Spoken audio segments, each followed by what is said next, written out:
our New York studios for NBA Countdown. Happy Friday, guys. Maria Taylor alongside Uncle P, Paul Pierce. The truth is here. Adrian Wojnarowski, Jalen Rose, and Jay Will in his vest today. Yes. Yeah, it's really no windy. Turtleneck. Yeah, no turtleneck, so we're coming with you with a vest. It'll be a turtleneck, though. I hate you. I hate you, P. Zip it up. Let me All see. the time.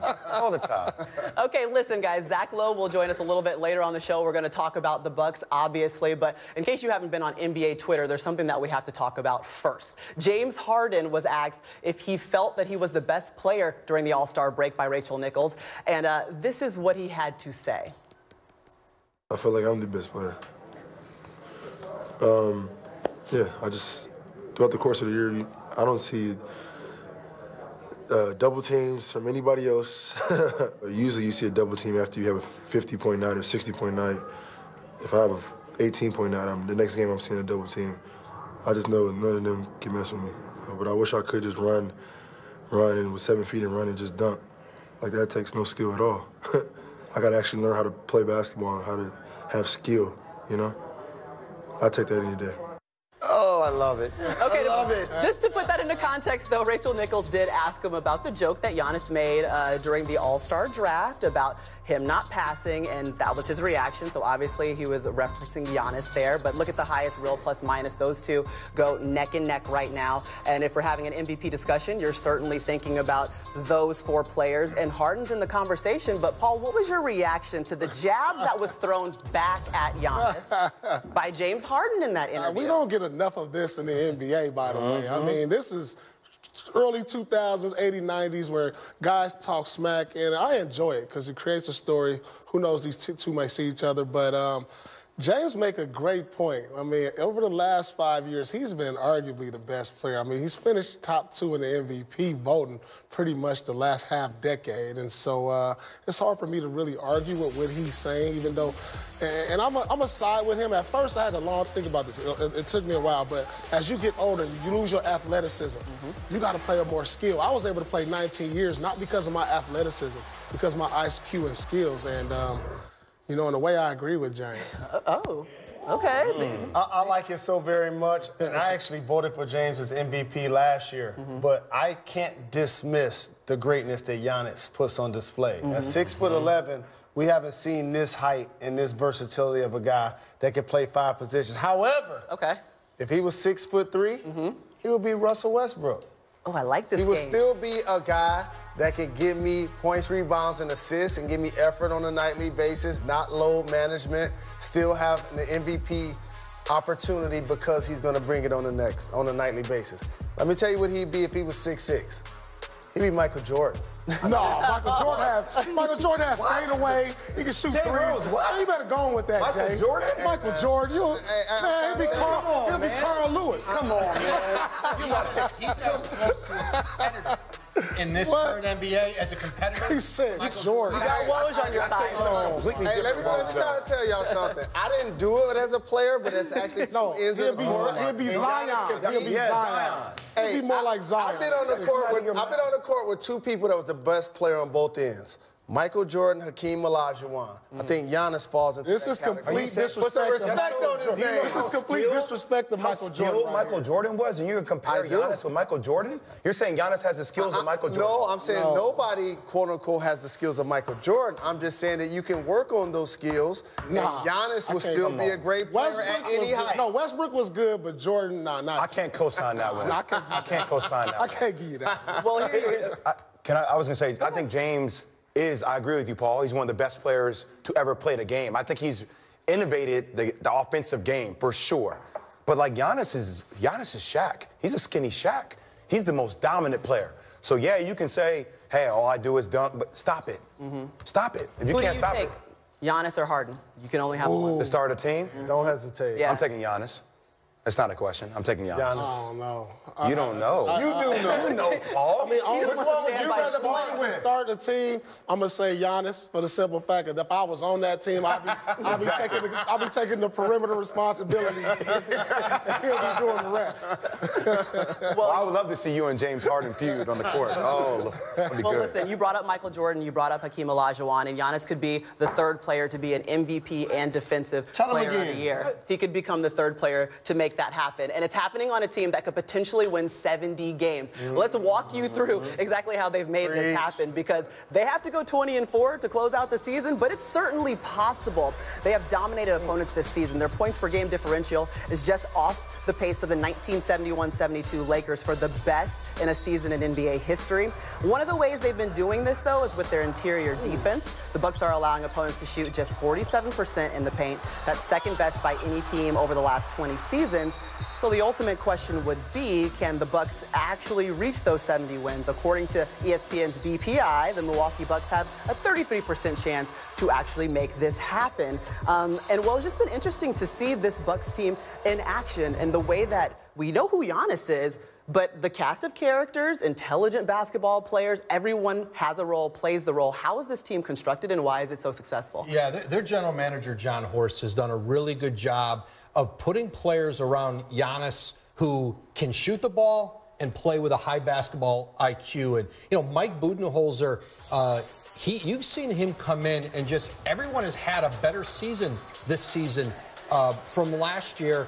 Dante DiVincenzo is an interesting player. This was two-time national champion at Villanova, Final Four MVP, and he goes to the NBA draft combine where most players of his ilk, they wouldn't even do the drills. He not only did the drills, he went out and played in the games, had a great first day. Everybody said, come on, he's going to sit out this day. Right. He comes back and plays another day because he said, I'm competitive. I want to play. That helped his draft stock, and he was the kind of player that really attracted Milwaukee because they have really competitive guys for maybe the most competitive player in the league. They've done a great job of surrounding him with that supporting cast. That competition could lead them to those 70 wins. They'd be just the third team to pull that off. The question is, do we think that they could do it? And, Paul, does it matter if they do in the regular season? I don't think it has that much significance of winning 70 games, because at first, when only the Bulls did it, it was like, can anybody else do it? Then we saw the Golden State Warriors only two teams in it. Yeah, but that's fine. But we saw Golden State win 73 games and lose in the finals. And now, do we ever talk about this team ever? So for them to win 70 games, I don't think it has a great meaning for them. Their ultimate goal is the championship. I'm telling you, if I'm that team, I'm not worried about winning 70 games. That's not a benchmark for me. I hear what you're saying, but we still talk about the Warriors as one of the greatest teams of all time, do we not? Even though the they ones that won championships, not the 73 wins. So you're saying 73 wins doesn't I mean, we can talk about the Patriots who went 18-0 and lost in the Super Bowl. You're not going to say that's not a great team? I mean, it was, but because they had one loss. Yeah, but they're not going to be marked on history as one of the greatest teams. So they don't have a chance. Because they didn't finish the job. It'll be a terrific feat for Giannis to lead the Milwaukee Bucks to a 70-win season. I'm actually disappointed in my brother Paul Pierce. He played the regular season like it meant something. Right. Now you're a member of the media, and now it's only championship or bust. That's where we at now? If you win 70 games, this championship or bust, period. But only two teams have ever done it. And for you to be able to accomplish that in Milwaukee, that's an outstanding If you win 70 games and you lose in the finals, you're not walking around that summer with your chest high.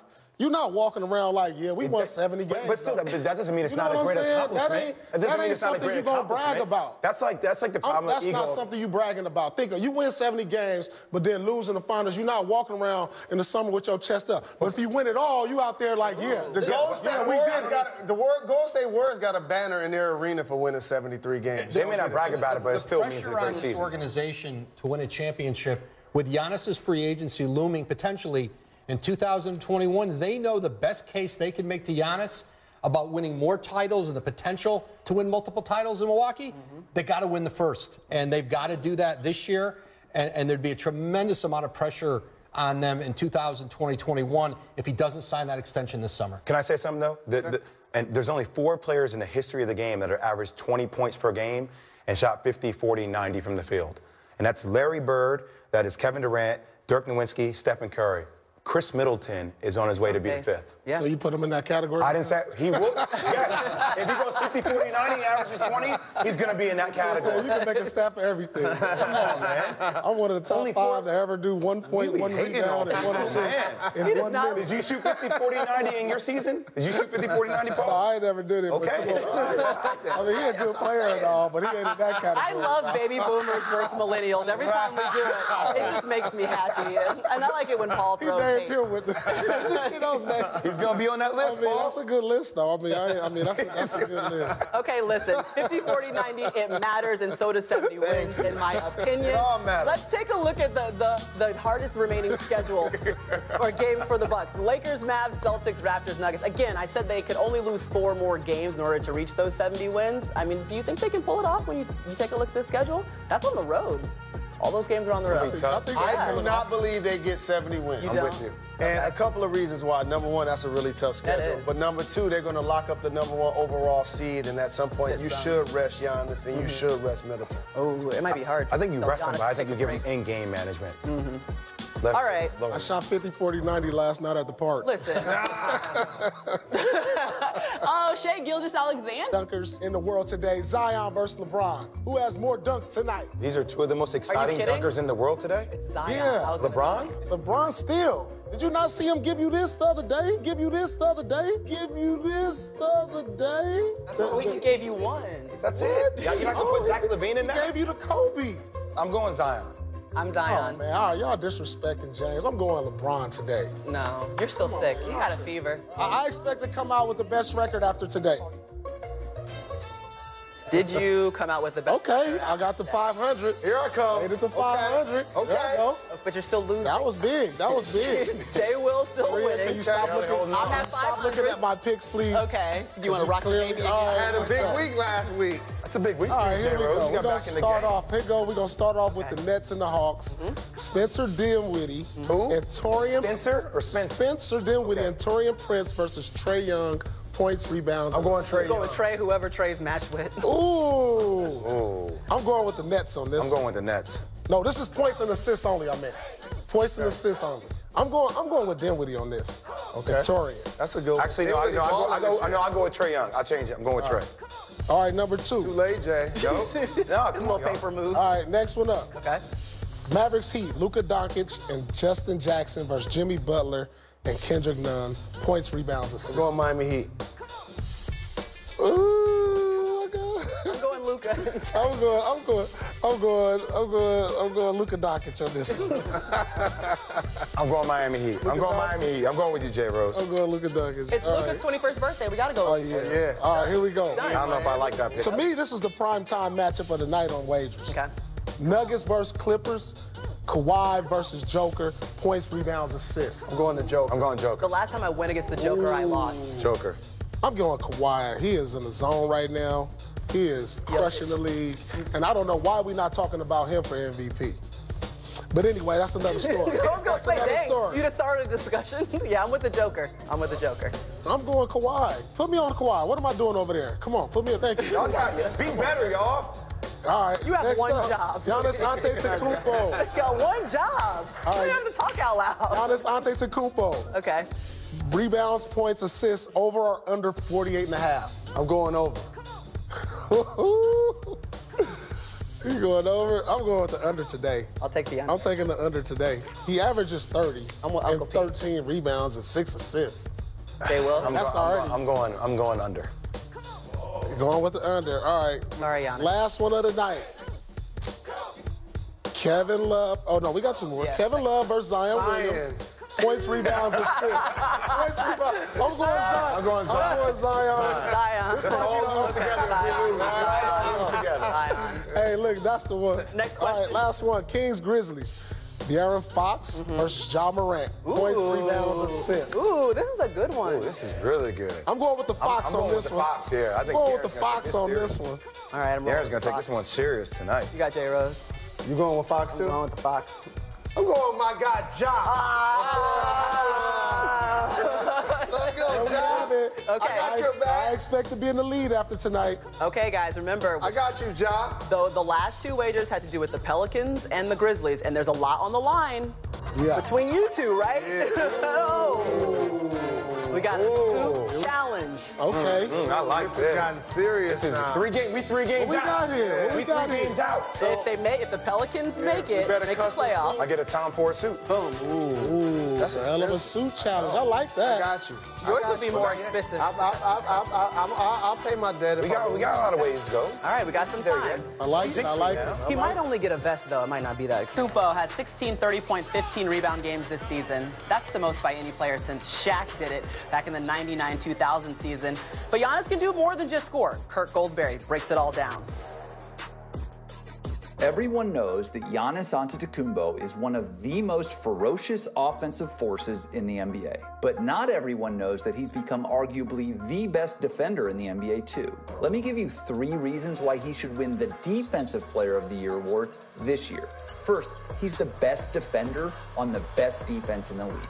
Milwaukee has by far the best defensive rating in the NBA, giving up just 102 points per 100 possessions. But that number gets even more stingy when Giannis is out there, when they yield just 97 points per 100. That's the lowest such number of any NBA player that's averaging at least 30 minutes per game. Second, he's the best defensive rebounder in the game right now. A stop really isn't a stop until the defense gets a rebound. Giannis does that 11 times per game and pulls down more defensive boards in fewer minutes than guys like Andre Drummond or Rudy Gobert or even Hassan Whiteside do. Third, he's the hardest guy to score on in the league. Pass down, Siakam. Giannis says no. Get that shot out of here. Giannis allows opponents to make just 36% of their shots when he's the closest defender. Best in the NBA among 250 players to defend at least 300 shots this year. It's especially impressive at the rim. Opponents are converting only 42% of their shots at the rim when Giannis is nearby.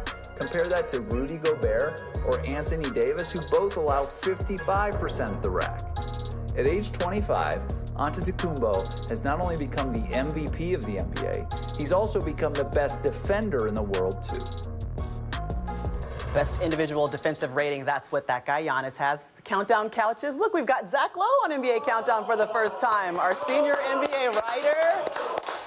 Woj is back, and okay, we just saw Giannis's defense broken down. Again, he could be the MVP for the second straight year and the Defensive Player of the Year this season. Is this something that anyone expected he would be capable of doing? And he's only 23 years old. I don't think when they draft, I don't think you can expect anybody to do this, period. Only 2 guys have ever won MVP and Defensive Player of the Year in the same year. He's a completely unprecedented player. It's like he scores in the paint like Shaq. He handles the ball like a point guard. He averages 6 or 7 assists a game. And like Kirk outlined in his piece, he blocks shots like a center. He is one of one, period. When he was discovered in Athens in a small gym on the outskirts of town, Yorgos Pano, he was a former national team coach in Greece who became an agent. He called his American partner, Alex Saratsas, they work with Octagon, and said, I think we have a young Magic Johnson here. They saw him as a point guard. He was, 150, 160 pounds, skinny, 6'7.5", 6'8", and the transformation his body made from even draft night in his draft through his first year went from the idea of maybe a point guard to a small forward closer to the draft to now where you could put him anywhere on the court. But there's not been a physical transformation. Sure. The skills were there. He is, to me, one of the most remarkable NBA draft stories ever. What would be the next step for Giannis? I think we all talk about maybe the postseason or the playoffs, a little bit of a drop-off that we've seen over the last couple of seasons. But if there is one, what would you say it would be this year? Yeah, he's been the most dominant player in the league, full stop, with the exception of 4 straight games against the Raptors when he was like 85 to 90%. He was still really good. Yeah. Like, people exaggerate, I think, the decline.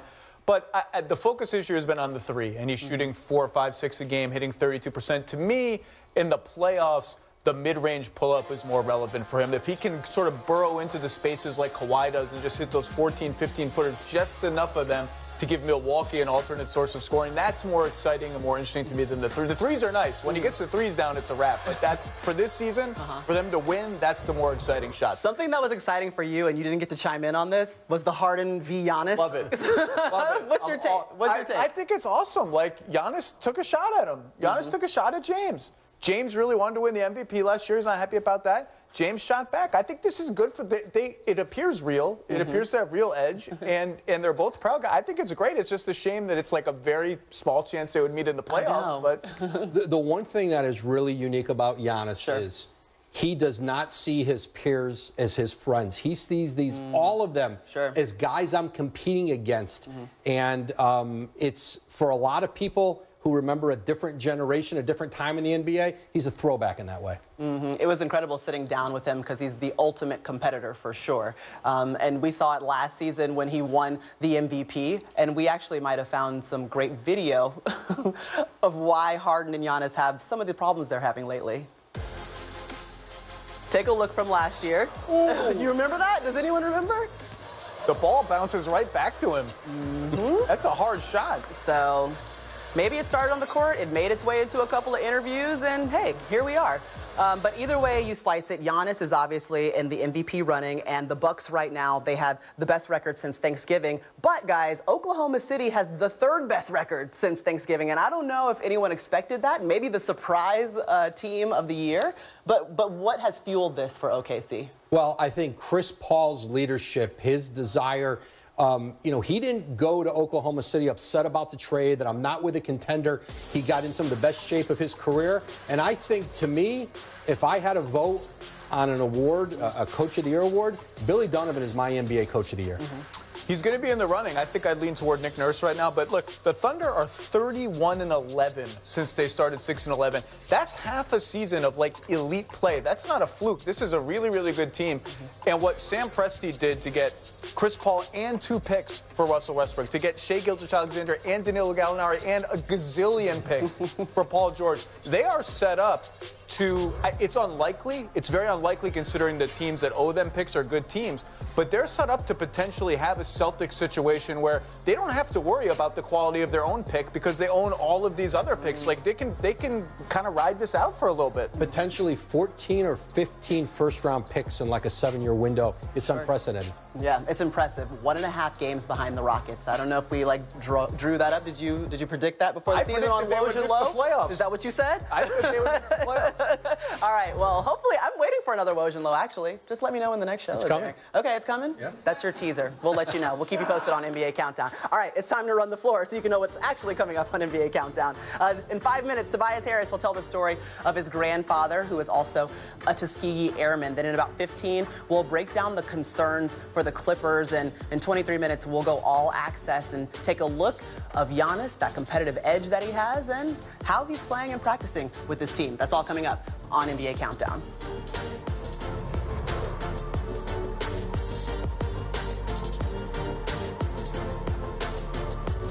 Time for tonight's three-point performance presented by Mountain Dew, and guess who it is? The Bucks. They have 12 players who have hit at least 27 threes this season, and every one of those Bucks has played in at least 40 games for Milwaukee this season. Yeah, the Bucks host the Thunder at the bottom of the hour. Maybe it'll be a three-point shower. We are proud to celebrate Black History Month here on Countdown, and tonight we recognize a hero that is close to our NBA family. John Molzak lived a life of service to his community, his country, and his family. His career included work as a firefighter with the FDNY, a detective with the NYPD, a sky marshal, and a U.S. Customs inspector. But before all of that, he served his country as a Tuskegee Airman. Tonight, we share the story of the impact Lieutenant Colonel John Molzak had on his grandson, 76ers forward Tobias Harris. I knew as a kid that he was a pilot. That's what I knew. Like, can you show me the plane? It was like his back room, his office. He would have all pictures of just everything. And so many different people. And I would say, who is that? Who is that? And he'd say, this is so-and-so. He flew with me. And as a kid, you don't really know what that means.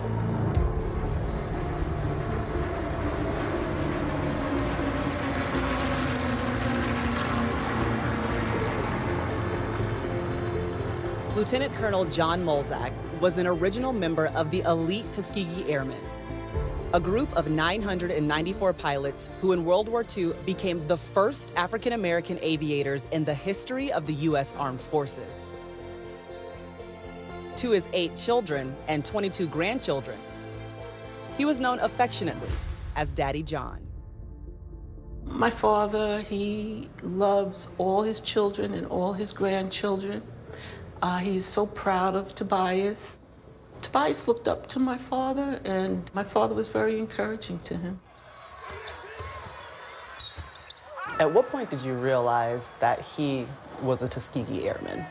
When I got in college and I really started hearing about it and seeing, I was like, oh, that John was a Tuskegee Airman, like one of the first African Americans to fly planes.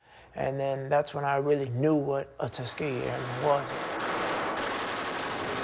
No, it was never easy for these men. They were pioneers, and no pioneer has it easy. They fought lies. They fought heartbreak.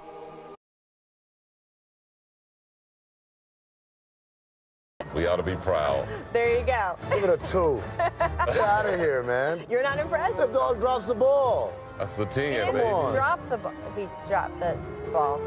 Yeah, look, I mean, Come he did on, have it's several attempts. Come on, you got to dock points. That's over? Almost got dropped, too. Oh, welcome to the job. I'm Rachel Nichols. Today I'm joined by our front office insider, Amin Al-Hassan, 6-time NBA champion, Hall of Famer, Scottie Pippen. Always such a treat when he is here. Coming up, since Pip is back with us, we will revisit the All-Star Dunk Contest in Chicago. The producers are on it. The Jump Investigative Unit is on the case. We will dig deep. First, though, so what's hotter than being hot? Ice hot. No, that's not how the line goes. Anyway, it is what the Rockets are. They have won 5 straight, and their new approach that some down in Houston are calling micro-ball is letting James Harden and Russell Westbrook be their best selves. I sat down with James to check in on how he feels about playing this way, why his style of play is the subject of so much criticism, what he thinks of the Rockets' title chances, and where he feels he ranks among the NBA's best players. There's a lot in here. Take a look. They've gone small ball. You're starting the shortest lineup in over 50 years. But one thing you better have is a whole lot of Harden. To 3, James Harden, a flamethrower. He's a machine, he just scored. He's unguardable. You guys made a pretty significant change to your team at the trade deadline. The first game that you guys played was against the Lakers. Right. And the opening tip-off was you against JaVale. And the video and photos from that, just that one moment. Pretty funny, right? Are pretty amazing. What did you think as you were going up to do that? That was my first jump ball in the NBA in 11 years. But no, I think, it's more spacing. It's more opportunities for our guards to drive and be able to attack the rim. And then we get shooters. So it's pretty cool. You guys have had fits and starts this season. You've been open about the fact that you've had tough conversations in your locker room between the players about chemistry. What can you share from that you think has helped you guys? Tough conversations are needed, especially if you want to get to the top. I think every team has had tough conversations, whether you're BSing around or you're not reaching your full potential yet. And that's where we are. Like, we haven't hit our stride yet either. You see all these other teams are going on winning streaks and things like that. So we're ready to go, and I'm thrilled about what we have in the locker room. How confident are you that the path you're on now can lead to a title this year? I'm very, very confident. You do? Extremely confident. You think you're going to win it all? Yeah. As long as we stay healthy, obviously, and defensively be on the string, I think which we've almost gotten the rhythm, we're going to be a tough challenge. Harden from the corner. Hits a 3. Our game is a collection of the NBA's best players. Yeah. Where do you think you rank among the NBA's best players right now? I feel like I'm the best player. I just, throughout the course of the year, I don't see double teams from anybody else. Usually you see a double team after you have a 50.9 or 60.9. If I have a 18.9, the next game I'm seeing a double team, which is pretty cool. The NBA has never seen it before at half court. So I'm just trying to figure ways to, obviously, be great in that. It's interesting to me because the NBA's own website has an MVP ladder, their rankings for MVP. They list the top 5 players. You're not even in there, James. I know, that's crazy. What do you think of that? And I still lead the league in scoring. 3rd straight year you've led the league in scoring. Yeah. What do you think of that? That's something I can't control. You do have people talking about some of the stereotypes that have blown up around you. Charles Barkley, when they had the All-Star draft, I'm between Kemba and Trae Young. Wait, you don't, you don't want the dribbler? Don't pass the ball. That's what I want. Kupo makes a joke on the air about, I want to take someone who can pass. I'm taking Kemba Walker instead of James Harden. I average more assists than him, I think. But I don't see what the joke is. But I didn't even see it. You know, I don't pay attention to stuff like that. I just know none of them can mess with me.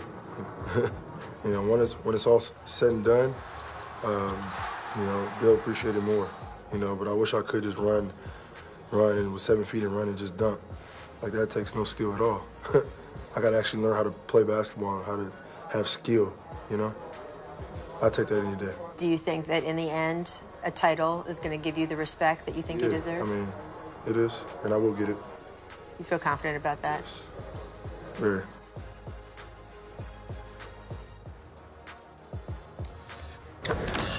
Thanks so much to James for sitting down with me. So, Scotty, I want to get to something he said in that conversation, calling himself the best player in the league. Do you agree with that statement? I believe he's the best scorer in the league. Best Which is player, not nothing, by the way. What's that? Which best scorer in the league is not nothing, by the way. It's definitely not nothing because it ends up you're at home early in the playoff. But when you talk about the best players in the game, you're talking about guys that can make their team rise to the occasion. You talk about the LeBron James. You talk about Giannis. You talk about Kawhi and what he's been able to do with the Clippers. Those are great players in our game because they are always going to be in the postseasons, and you're going to know about their team throughout the regular season. The Houston Rockets have been up and down all season. James Harden's leadership has been questioned over the last 2-3 years, and they've just underachieved to me. And even though he's the best scorer in the game, that don't equal championships. I mean, you can be the best scorer for 82 games, but you're going to be home come postseason.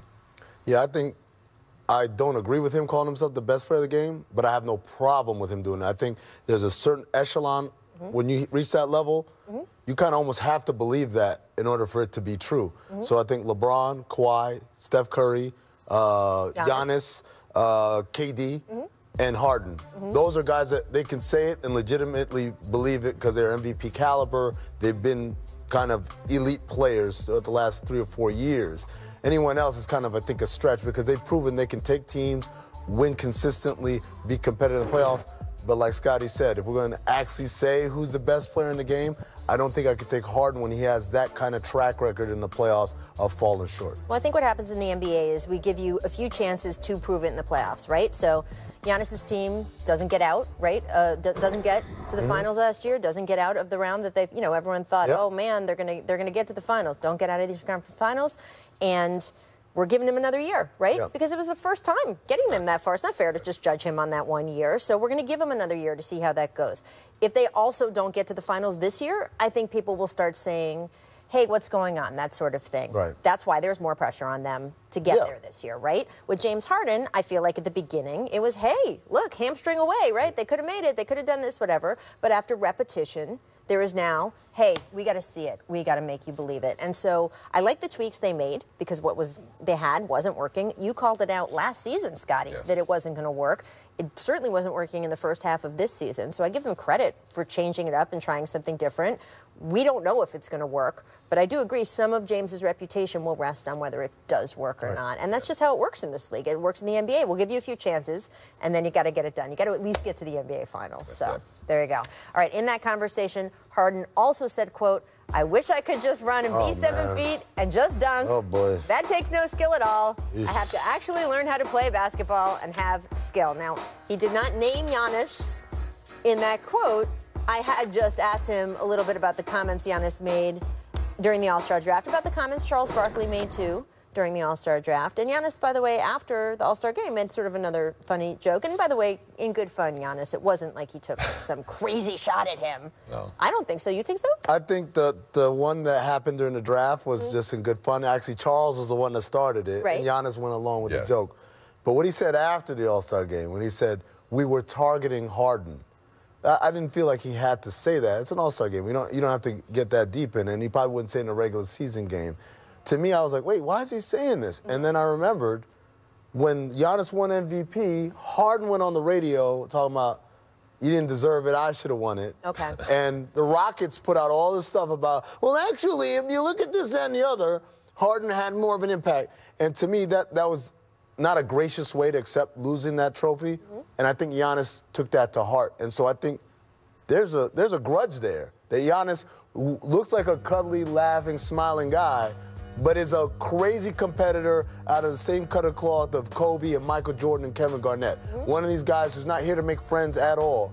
I think he's holding on to that grudge, and that's why he's picking on Harden. So when Harden popped back, I appreciate that because that dude came at him.